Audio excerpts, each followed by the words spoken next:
Alright guys, so I'm going to show the factory set to Beat Studio Pro. You can do this to try to fix issues or if you're done using them. Now it's pretty simple, so first turn them on. Just hold the power for 1 second. This part is not totally necessary, but it's a good idea to remove from Find My. Just open up the Find My app, press the device. Press on Remove this device. Now next for your beats, turn them off. Just hold the power for 1 second. Now you're going to hold the button for about 10 seconds.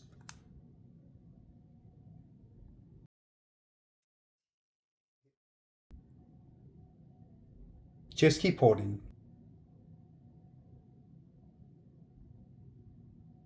Just keep holding. You're going to see a red light blink 3 times. When it blinks 3 times, let go. And yeah, Premiere's in pairing mode. From here, if you want, you can turn it off. Thanks for watching, guys. Hope this helped out.